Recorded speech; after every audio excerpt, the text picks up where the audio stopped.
You fool! Warren is dead.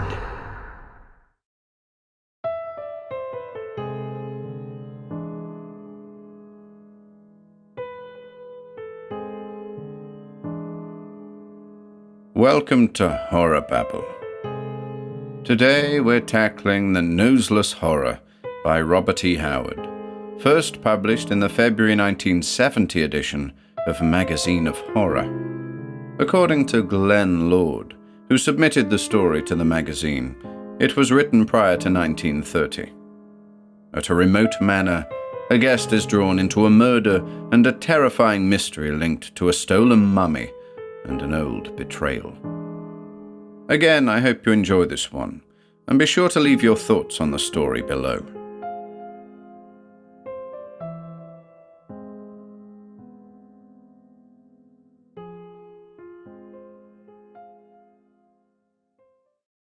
The Noseless Horror by Robert E. Howard. Abysses of unknown terror lie veiled by the mists which separate man's everyday life from the uncharted and unguessed realms of the supernatural. The majority of people live and die in blissful ignorance of these realms. I say blissful, for the rending of the veil between the worlds of reality and of the occult is often a hideous experience. Once have I seen the veil so rent, and the incidents attendant thereto were burned so deeply into my brain that my dreams are haunted to this day. The terrible affair was ushered in by an invitation to visit the estate of Sir Thomas Cameron, the noted Egyptologist and explorer. I accepted, for the man was always an interesting study, though I disliked his brutal manner and ruthless character. Owing to my association with various papers of a scientific nature, we had been frequently thrown together for several years, and I gathered that Sir Thomas considered me one of his few friends. I was accompanied on this visit by John Gordon, a wealthy sportsman to whom also an invitation had been extended. The sun was setting as we came to the gate of the estate, and the desolate and gloomy landscape depressed me and filled me with nameless forebodings. Some miles away could be faintly seen the village at which we had detrained, and between this and on all sides the barren moors lay stark and sullen. No other human habitation could be seen, and the only sign of life was some large fen bird flapping its lonely way inland. A cold wind whispered out of the east, laden with the bitter salt tang of the sea, and I shivered. "Strike the bell," said Gordon, his impatience betraying the fact that the repellent atmosphere was affecting him also. "We can't stand here all night." But at that moment the gate swung open. Let it be understood that the manor house was surrounded by a high wall which entirely enclosed the estate. It was at the front gate that we stood. As it opened, we looked down a long driveway flanked by dense trees, but our attention at the present was riveted on the bizarre figure which stood to one side to let us pass. The gate had been opened by a tall man in oriental dress. He stood like a statue, arms folded, head inclined in a manner respectful but stately. The darkness of his skin enhanced the scintillant quality of his glittering eyes, and he would have been handsome save for a hideous disfiguration, which at once robbed his features of comeliness and lent them a sinister aspect. He was noseless. While Gordon and I stood silent, struck speechless by this apparition, the Oriental, a Sikh of India by his turban, bowed and said in almost perfect English, "The master awaits you in his study, Sahibs." We dismissed the lad who had brought us from the village, and as his cart wheels rattled away in the distance, we started up the shadowed driveway, followed by the Indian with our bags. The sun had set as we waited at the gate, and night fell with surprising suddenness, the sky being heavily veiled by grey, misty clouds. The wind sighed drearily through the trees on each side of the driveway, and the great house loomed up in front of us, silent and dark, except for a light in a single window. In the semi-darkness, I heard the easy pad-pad of the Oriental's slippered feet behind us, and the impression was so like a great panther stealing upon his victim that a shudder shook me. Then we had reached the door, and were being ushered into a broad, dimly lighted hallway, where Sir Thomas came striding forth to greet us. "Good evening, my friends," his great voice boomed through the echoing house. "I've been expecting you. Have you dined? Yes? Then come into my study. I am preparing a treatise upon my latest discoveries, and wish to have your advice on certain points. Ganra Singh." This last to the Sikh, who stood motionless by Sir Thomas, spoke a few words to him in Hindustani, and, with another bow, the Noseless One lifted our bags and left the hall. "I've given you a couple of rooms in the right wing," said Sir Thomas, leading the way to the stairs. "My study is in this wing, right above this hall, and I often work there all night." The study proved to be a spacious room, littered with scientific books and papers and queer trophies from all lands. Sir Thomas seated himself in a vast armchair and motioned us to make ourselves comfortable. He was a tall, heavily built man in early middle life, with an aggressive chin masked by a thick blonde beard and keen, hard eyes that smouldered with pent energy. "I want your help, as I've said," he began abruptly. "But we won't go into that tonight. Plenty of time tomorrow, and both of you must be rather fatigued." "You live a long way from anywhere," answered Gordon. "What possessed you to buy and repair this old down-at-the-heels estate, Cameron?" "I like solitude," Sir Thomas answered. "Here I am not pestered with small-brained people who buzz about one like mosquitoes about a buffalo. I do not encourage visitors here, and I have absolutely no means of communicating with the outside world. When I'm in England, I'm assured of quiet in which to pursue my work here. I have not even any servants. Ganra Singh does all the work necessary." "That noseless Sikh? Who is he?" "He is Ganra Singh. That's all I know about him. I met up with him in Egypt and have an idea that he fled India on account of some crime. But that doesn't matter. He's been faithful to me. He says that he served in the Anglo-Indian army and lost his nose from the sweep of an Afghan tulwar in a border raid." "I don't like his looks," said Gordon bluntly. "You have a great deal of valuable trophies in this house. How can you be sure of trusting a man whom you know so little?" "Enough of that." Sir Thomas waved the matter aside with an impatient gesture.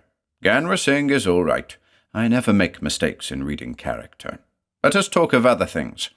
I have not told you of my latest researches." He talked, and we listened. It was easy to read in his voice the determination and ruthless driving power which made him one of the world's foremost explorers and research men, as he told us of hardships endured and obstacles overcome. He had some sensational discoveries to disclose to the world, he said, and he added that the most important of his findings consisted of a most unusual mummy. "I found it in a hitherto undiscovered temple far in the hinterlands of Upper Egypt, the exact location of which you shall learn tomorrow when we consult my notes together. I look to see it revolutionize history, for while I have not made a thorough examination of it, I have at least found that it is like no other mummy yet discovered. Differing from the usual process of mummification, there is no mutilation at all. The mummy is a complete body with all parts intact, just as the subject was in life. Allowing for the fact that the features are dried and distorted with the incredible passage of time, one might imagine that he is looking upon a very ancient man who recently died, before disintegration has set in. The leathery lids are drawn down firmly over the eye sockets, and I am sure when I raise those lids I shall find the eyeballs intact beneath. I tell you, it is epoch-making and overthrows all preconceived ideas. If life could by some manner be breathed into that withered mummy, it would be as able to speak, walk, and breathe as any man. For, as I said, its parts are as intact as if the man had died yesterday. You know the usual process, the disemboweling and so on, by which corpses are made mummies. But no such things have been done to this one. What would my colleagues not give to have been the finder? All Egyptologists will die from pure envy. Attempts have already been made to steal it. I tell you, many a research worker would cut my heart out for it." I think you overvalue your find and undervalue the moral senses of your co-workers, said Gordon bluntly. Sir Thomas sneered. A flock of vultures, sir, he exclaimed with a savage laugh. Wolves, jackals, sneaking about seeking to steal the credit from a better man. Ha! The laity have no real conception of the rivalry that exists in the class of their betters. It's each man for himself. Let everyone look to his own laurels, and to the devil with the weaker. Thus far I've more than held my own. Even allowing this to be true, retorted Gordon, you have scant right to condemn your rival's tactics in the light of your own actions. Sir Thomas glared at his outspoken friend so furiously that I half expected him to commit bodily assault upon him. Then the explorer's mood changed, and he laughed mockingly and uproariously. The affair of Gustav von Honman is still on your mind, doubtless.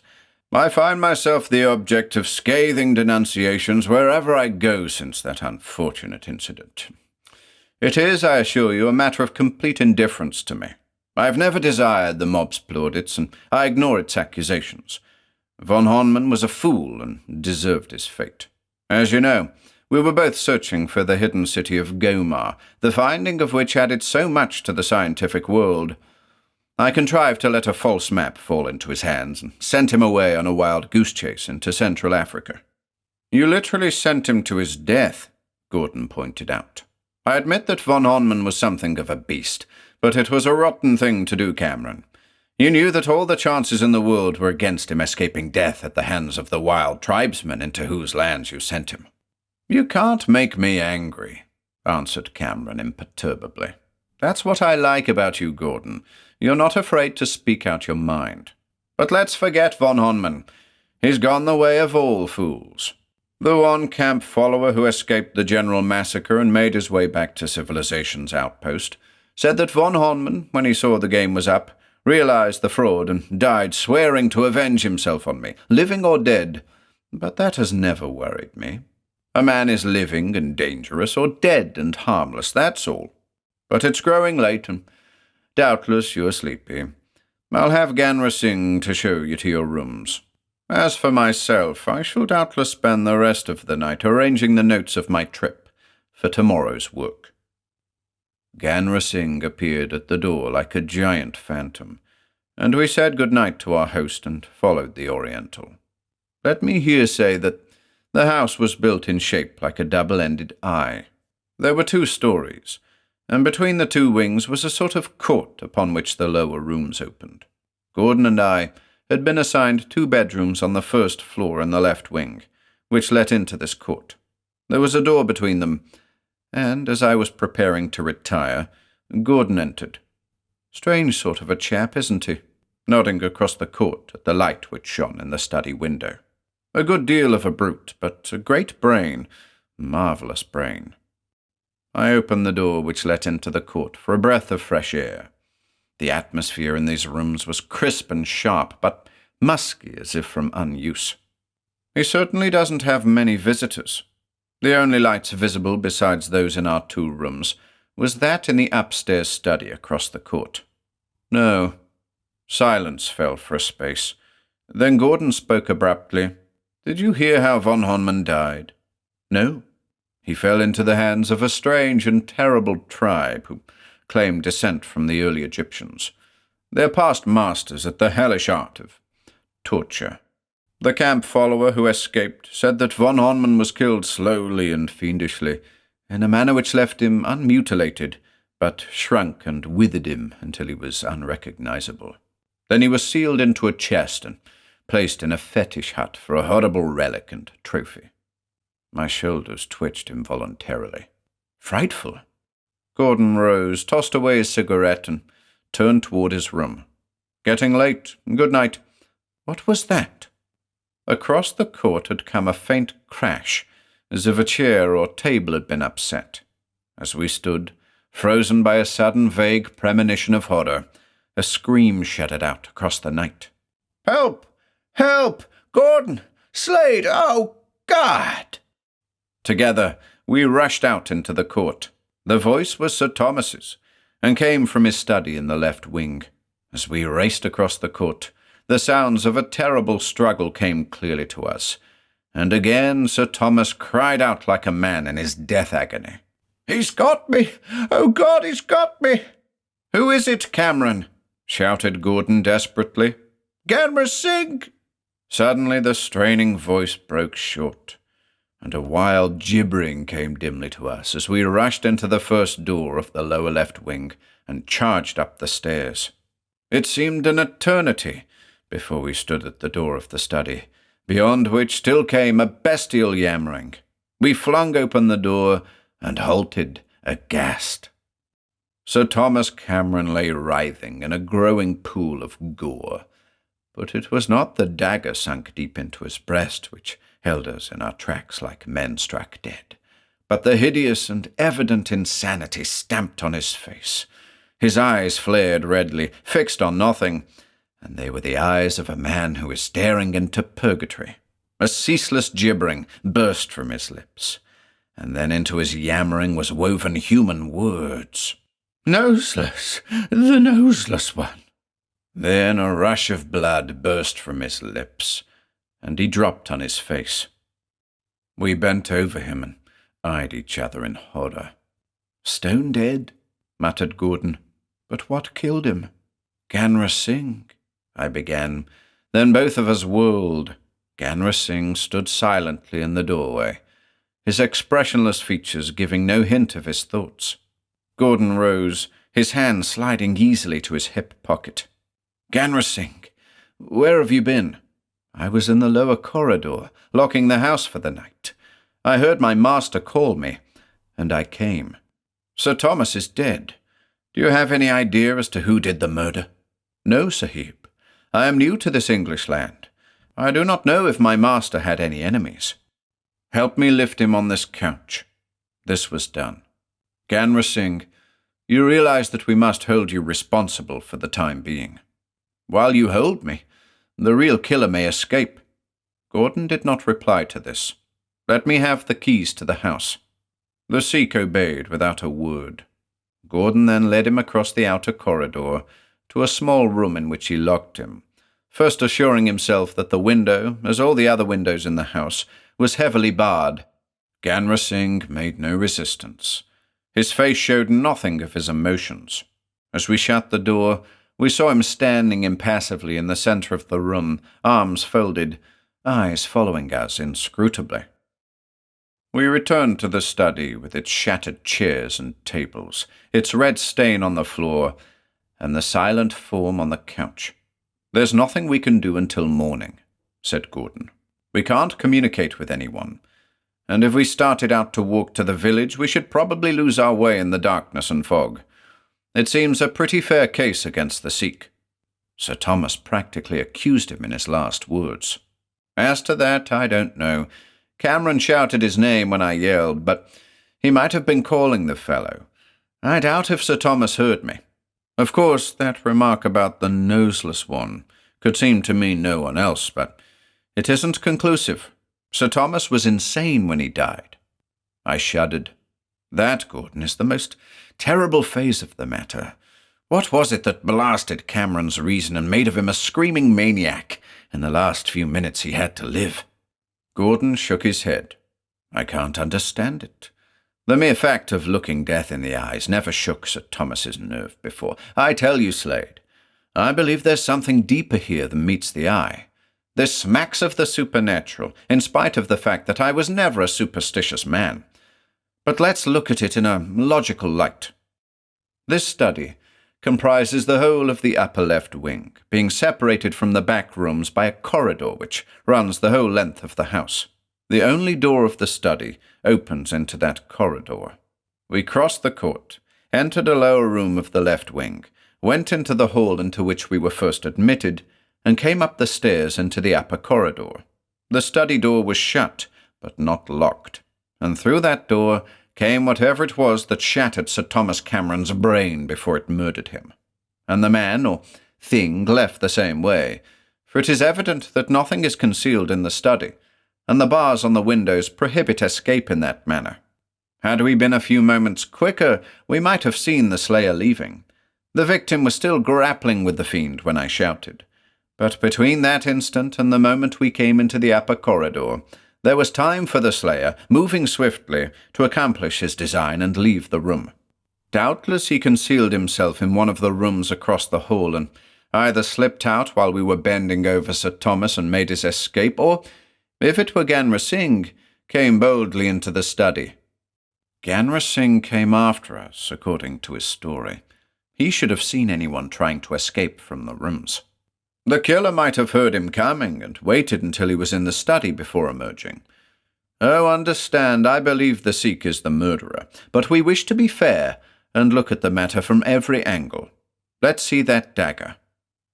It was a thin-bladed, wicked-looking Egyptian weapon, which I remembered having seen lying on Sir Thomas's table. It seems as if Ganra Singh's clothes would have been in disarray and his hands bloody, I suggested. He scarcely had time to cleanse himself and arrange his garments. At any rate, Gordon answered, the fingerprints of the killer should be upon this dagger hilt. I have been careful not to obliterate any such traces, and I will lay the weapon on the couch here for the examination of a Bertillon expert. I am not adept in such matters myself, and in the meanwhile I think I'll go over the room, after the accepted manner of detectives, to look for any possible clues. And I'll take a turn through the house. Ganra Singh may really be innocent, and the murderer lurking somewhere in the building. Better be careful. If there is such a being, remember that it is a desperate man, quite ready and willing to do murder. I took up a heavy blackthorn and went out into the corridor. I forgot to say that all these corridors were dimly lighted, and the curtains drawn so closely that the whole house appeared to be dark from the outside. As I shut the door behind me, I felt more strongly than ever the oppressive silence of the house. Heavy velvet hangings masked unseen doorways, and as a stray whisper of wind whipped them about, I started, and the line from Poe flitted through my brain. And the silken, sad, uncertain rustling of each purple curtain thrilled me, filled me with fantastic terrors never felt before. I strode to the landing of the stair, and after another glance at the silent corridors and the blank doors, I descended. I had decided that if any man had hidden in the upper story, he would have descended to the lower floor by this time, if indeed he had not already left the house. I struck a light in the lower reception hall, and went into the next room. The whole of the main building between the wings, I found, was composed of Sir Thomas's private museum, a really gigantic room filled with idols, mummy cases, stone and clay pillars, papyrus scrolls, and like objects. I wasted little time here, however, for as I entered, my eyes fell upon something I knew to be out of place in some manner. It was a mummy case, very different from the other cases, and it was open. I knew instinctively that it had contained the mummy of which Sir Thomas had boasted that evening, but now it was empty. The mummy was gone.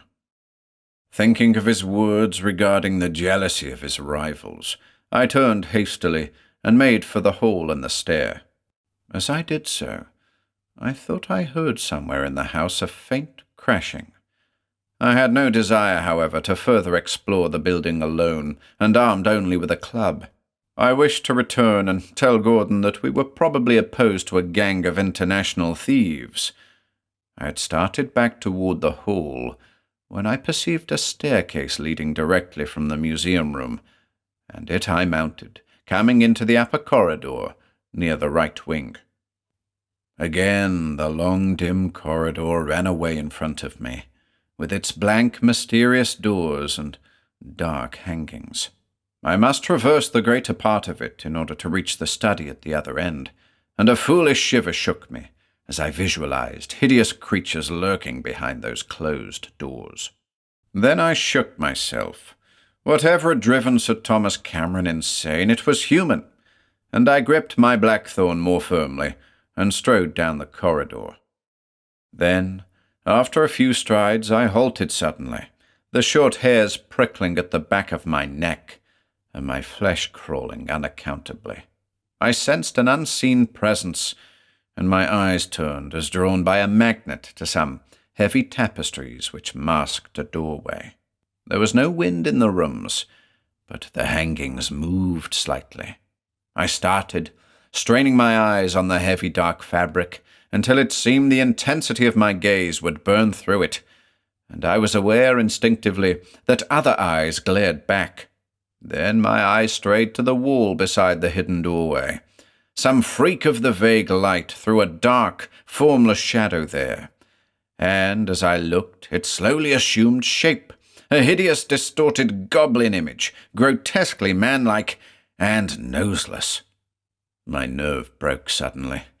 That distorted figure might be merely the twisted shadow of a man who stood behind the hangings, but it was burned into my brain that man, beast, or demon, those dark tapestries hid a shape of terrible and soul-shattering threat. A brooding horror lurked in the shadows, and there in that silent, darkened corridor with its vague flickering lights and that stark shadow hovering within my gaze, I came as near to insanity as I have ever come.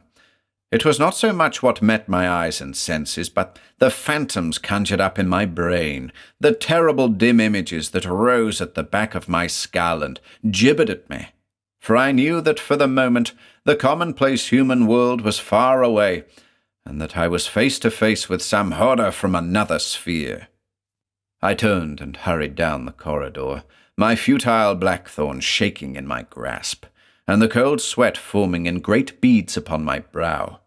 I reached the study and entered, closing the door behind me. My eyes turned instinctively to the couch with its grim burden.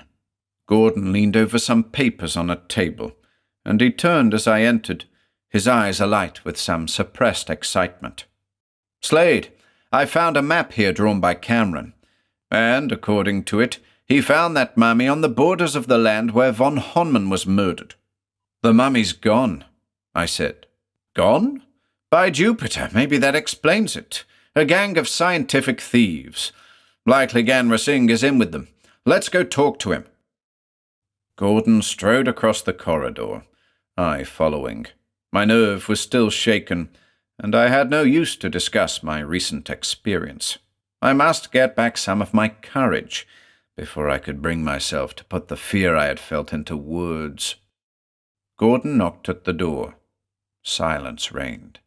He turned the key in the lock, swung the door open, and swore. The room was empty. A door opening into another room parallel to the corridor showed how he had escaped. The lock had been fairly torn off. "That was the noise I heard," Gordon exclaimed. "Fool that I was. I was so engrossed in Sir Thomas's notes that I paid no attention, thinking it was but the noise of your opening or closing a door. I'm a failure as a detective. If I had been on my guard, I might have arrived on the scene before the prisoner made his getaway." "Lucky for you, you didn't," I answered shakily. "Gordon, let's get out of here. Ganra Singh was lurking behind the hangings as I came up the corridor. I saw the shadow of his noseless face, and I tell you, the man's not human. He's an evil spirit, an inhuman goblin. Do you think a man could unhinge Sir Thomas's reason? A human being? No. He's a demon in human form, and I'm not so sure that the form's human." Gordon's face was shadowed. "Nonsense! A hideous and unexplained crime has been perpetrated here tonight, but I will not believe that it cannot be explained in natural terms. Listen." Somewhere down the corridor, a door had opened and closed. Gordon leaped to the door, sprang through the passageway, down the corridor. I followed, cursing his recklessness, but fired by his example to a kind of foolhardy bravery.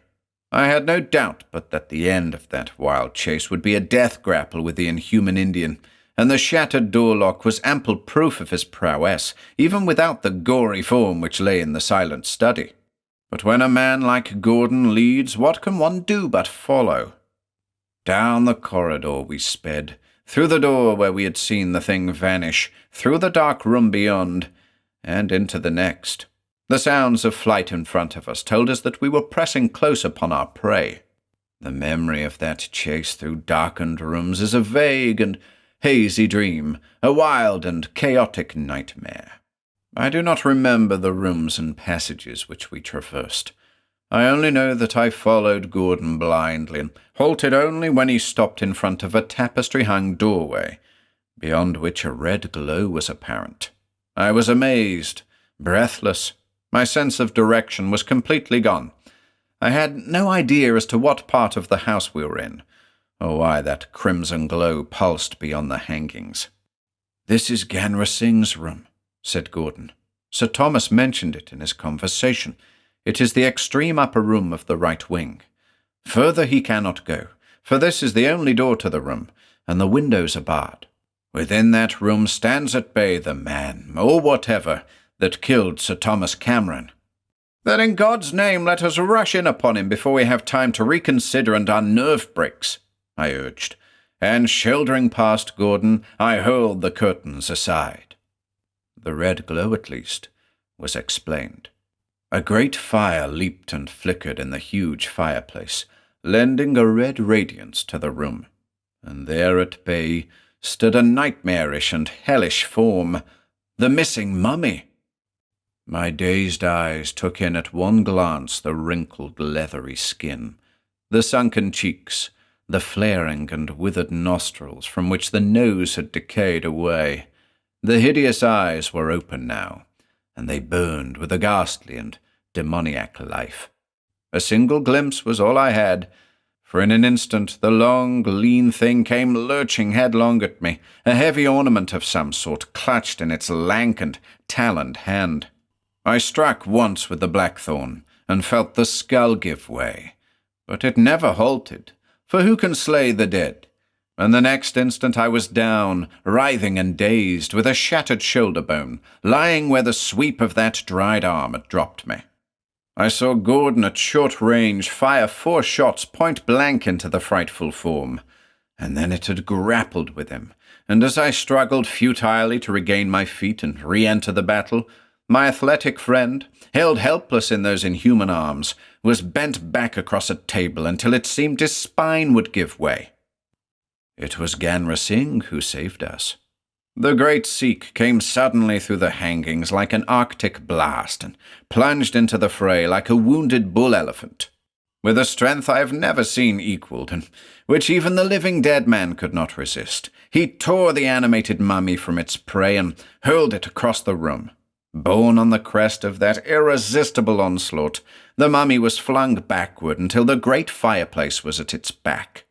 Then, with one last volcanic effort, the Avenger crashed it headlong into the fire, beat it down, stamped it into the flames until they caught at the writhing limbs, and the frightful form crumbled and disintegrated among them with an intolerable scent of decayed and burning flesh. Then Gordon, who had stood watching like a man in a dream, Gordon, the iron-nerved lion hunter who had braved 1,000 perils, now crumpled forward on his face in a dead faint. Later, we talked the affair over, while Ganra Singh bandaged my hurts with hands as gentle and light of touch as those of a woman. "I think," I said weakly, "and I will admit that my view is untenable in the light of reason, but then any explanation must be incredible and improbable, that the people who made this mummy centuries and possibly thousands of years ago knew the art of preserving life, that by some means this man was simply put to sleep and slept in a death-like manner all these years, just as Hindu fakirs appeared to lie in death for days and weeks at a time. When the proper time came, then the creature awoke and started on its, or his, hideous course. What do you think, Ganra Singh?" "Sahib," said the great Sikh courteously, "who am I to speak of hidden things? Many things are unknown to man. After the Sahib had locked me into the room, I bethought me that whoever slew my master might escape while I stood helpless, and, desiring to go elsewhere, I plucked away the lock with as much silence as I could, and went forth searching among the darkened rooms. At last I heard sounds in my own bedroom, and, going there, found the Sahibs fighting with the living dead man. It was fortunate that before all this occurred, I had built a great fire in my room so as to last all night, for I am unused to this cold country. I know that fire is the enemy of all evil things, the great cleanser, and so thrust the evil one into the flame. I am glad to have avenged my master, and aided the sahibs." "Aided?" Gordon grinned. "If you hadn't showed up just when you did, our bally ships would have been sunk. Ganra Singh, I've already apologized for my suspicions. You're a real man." "No, Slade." His face grew serious. "I think you're wrong. In the first place, the mummy isn't thousands of years old. It's scarcely 10 years old, as I find by reading his secret notes. Sir Thomas didn't find it in a lost temple in Upper Egypt. He found it in a fetish hut in Central Africa. He couldn't explain its presence there, and so said he found it in the hinterlands of Egypt. He being an Egyptologist, it sounded better too, but he really thought it was very ancient, and, as we know, he was right about the unusual process of mummification. The tribesmen who sealed that mummy into its case knew more about such things than the ancient Egyptians, evidently. But it wouldn't have lasted over 20 years anyway, I'm sure. Then Sir Thomas came along and stole it from the tribesmen. The same tribe, by the way, who murdered von Honman. No, your theory is wrong, I feel. You have heard of the occult theory, which states that a spirit, earthbound through hate or love, can only do material good or evil when animating a material body. The occultists say, reasonably enough, that to bridge the gulf which lies between the two worlds of life and death, the spirit or ghost must inhabit and animate a fleshly form, preferably its own former habitation. This mummy has died as men die, but I believe that the hate it felt in life was sufficient to span the void of death, to cause the dead and withered body to move and act, and do murder. Now, if this be true, there is no limit to the horror to which mankind may be heir. If this be true, men may be hovering forever on the brinks of unthought oceans of supernatural terror, parted from the next world by a thin veil which may be rent, as we have just seen it rent. I would like to believe otherwise, but, Slade, as Ganra hurled the struggling mummy into the fire, I watched. The sunken features expanded in the heat for a fleeting instant, just as a toy balloon when inflated, and for one brief second took on a human and familiar likeness. Slade, that face was the face of Gustav von Honman.